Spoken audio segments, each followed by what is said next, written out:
ખેરાલુના રુદ્રાક્ષ petrol pump નજીક ગત મોડી રાત્રે બે આવ્યા ડમ્પર ધડાકાભેર એકબીજા સાથે અથડાતા ગમખ્વાર અકસ્માત સર્જાયો હતો, જેમાં બંને વાહનોના ચાલકોને ગંભીર ઇજાઓ પહોંચી છે. રાત્રિના 8 વાગ્યાના સુમારે અકસ્માત સર્જાયો હતો. યુવા ક્ષત્રિય સેના દ્વારા શ્રી ભવાનીધામ નિર્માણ સંકલ્પ યાત્રાનો ભવ્ય આરંભ. 1500 ગાડીઓના કાફલા સાથે મલેકપુરથી અંબાજી પ્રસ્થાન. યુવા ક્ષત્રિય સેના દ્વારા શ્રી ભવાનીધામ નિર્માણના સંકલ્પ સાથે આજે ખેરાલુ તાલુકાના મલેકપુર રામદેવ પીર ધામથી ભવ્ય યાત્રાનું પ્રસ્થાન કરવામાં આવ્યું. અંદાજે 1500 જેટલી ગાડીઓના કાફલા સાથે નીકળેલી આ યાત્રા ક્ષત્રિય સમાજની એકતા, શક્તિ અને સંકલ્પનું પ્રતીક બની રહી છે. યાત્રાનું સમાપન અંબાજી ખાતે થશે, જ્યાં વિશાળ સભાનું આયોજન કરવામાં આવ્યું છે. પાછોડની પાવન ધરતી પર આવેલું માતાજીનું મંદિર વર્ષોથી લોકોની અતૂટ આસ્થાનું કેન્દ્ર રહ્યું છે. લોકમાન્યતા મુજબ અહીં માતાજીના આશીર્વાદથી અનેક લોકો પોતાની વિવિધ તકલીફોમાં માનસિક શાંતિ અને રાહત અનુભવે છે. આજરોજ સવારે હારીજથી આવેલી પ્રજાપતિ પરિવાર દ્વારા પણ માતાજીના ચરણોમાં આસ્થા વ્યક્ત કરવામાં આવી હતી.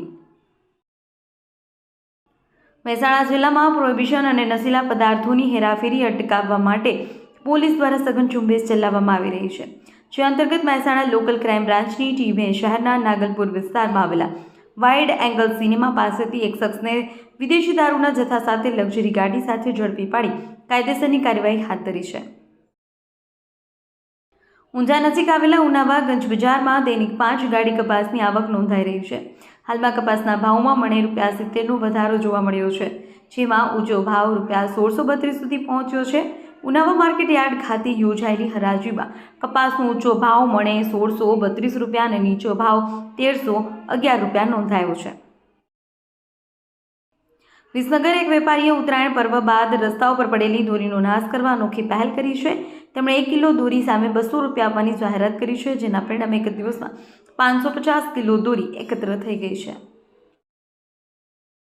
પંજાબના બઠિંડા ડબ્બાવાલી ભારતમાલા નેશનલ હાઈવે પર શનિવારે સવારે સર્જાયેલા ગમખ્વાર અકસ્માતમાં વાવથરા જિલ્લાના 5 લોકોના મોત નીપજ્યા છે. શિમલાથી પરત ફરી રહેલા આ પ્રવાસીઓની કાર ગરથડુ ગામ પાસેથી અધૂરા બનેલા ડિવાઈડર સાથે અથડાતા આ દુર્ઘટના સર્જાઈ હતી.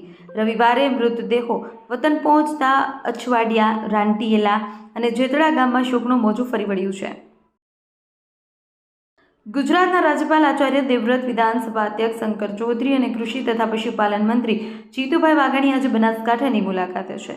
તેઓ વડગામના ભૂખલા ખાતે બનાસ સુઝુકી બાયો સીએનજી પ્લાન્ટનું લોકાર્પણ કરશે.